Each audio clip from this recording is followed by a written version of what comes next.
Welcome to this explainer. Today, we are taking on a massive, literally world-changing subject, World War II. It's the most expansive and devastating conflict in human history. Now, as a focused learner, I know you're here to get straight to the facts. You want to understand the mechanics, what happened, why it happened, and how it completely shaped the ground we walk on today. Well, that's exactly what we're going to do. We are going to carve a clear, highly structured path right through the chaos of global warfare. Okay, let's dive into this.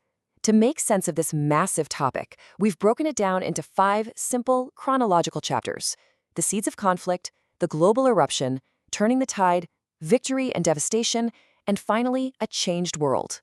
But before we trace the timeline, we have to look at this number, 70 to 85 million.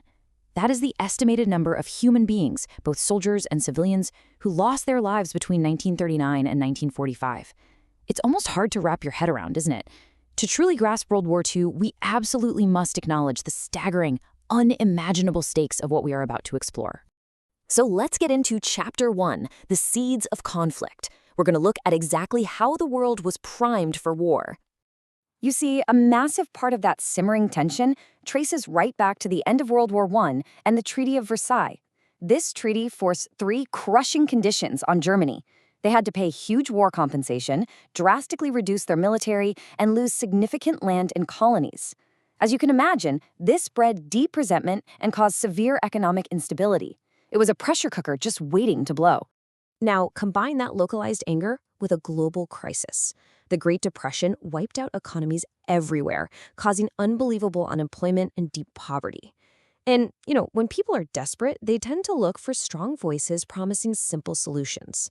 This economic despair created the perfect vacuum for extremist leaders to rise to immense power. Plus, the League of Nations, which was supposed to keep global peace, completely failed to stop these aggressive leaders from making their moves. Now, what's really interesting about this slide is looking at the actual historical architects of this era. Without taking any ideological sides, we just need to objectively look at who was calling the shots. On the Allied side, you have Winston Churchill in Britain, Franklin D. Roosevelt in the US, and Joseph Stalin in the Soviet Union. And on the Axis side, there's Adolf Hitler in Germany, Benito Mussolini in Italy, and Hideki Tojo in Japan. These leaders represented the 2 massive opposing forces of the conflict.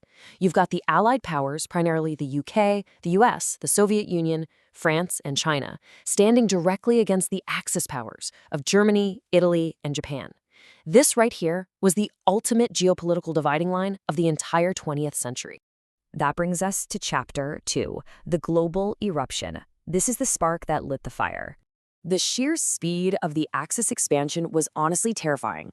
On September 1st, 1939, Germany invaded Poland using a lightning-fast military tactic called blitzkrieg. And wow, it was fast. Less than a year later, by June 1940, France had already fallen. Britain barely survived a massive air assault. The Axis expansion was just relentless across Europe. And then, on December 7th, 1941, the war violently expanded into the Pacific, with Japan's sudden strike on Pearl Harbor in Hawaii.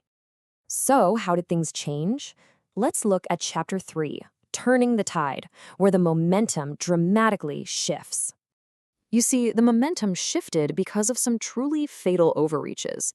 One of the biggest was Operation Barbarossa in 1941, where Germany turned and attacked the Soviet Union. At first, they advanced incredibly fast, but then they hit a brick wall. Well, 2 actually. The brutally harsh Russian winter and incredibly fierce Soviet resistance. This all culminated in the bloody Battle of Stalingrad. The Soviet victory there became the absolute turning point in Europe. The German advance was finally broken. Meanwhile, over in the Pacific, that devastating attack we mentioned had an immense consequence. Japan's strike on Pearl Harbor meant the United States was no longer on the sidelines. The U.S. officially entered the war. This single event suddenly yanked massive, fresh American industrial and military might fully into the fray on the side of the Allies. It was a total game changer. And all of that combined Allied strength in Europe eventually led to D-Day. On June 6, 1944, Allied forces launched a massive, coordinated landing on the beaches of Normandy, France. The sheer scale of this invasion is just mind-blowing. It was a profoundly deadly endeavor, but it served as the dramatic climax that finally broke the Nazi hold on the continent and helped free Western Europe. Now, how exactly was a war of this scale even fought? It wasn't just raw numbers. It was a rapid, explosive evolution of technology. Just look at this arsenal. Tanks dominating the ground, fighter aircraft totally controlling the skies, and submarines prowling the oceans deep below. Add in aircraft carriers completely changing naval warfare, machine guns, and even invisible shields like radar deciding who lived and died. Warfare literally transformed in the blink of an eye.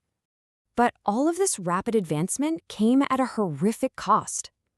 Chapter 4: Victory and Devastation. The Human Toll and the War's End. We really need to pause here for a moment and just absorb the grim reality of the Holocaust.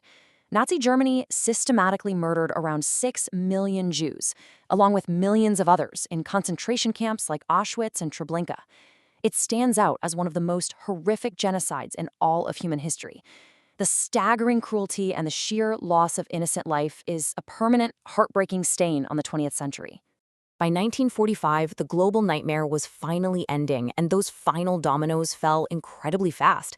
On April 30th, Hitler died as Soviet forces entered Berlin.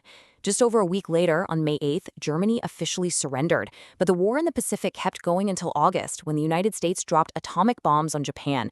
Following that unprecedented destruction, Japan officially surrendered on September 2nd, 1945, bringing the conflict to a close.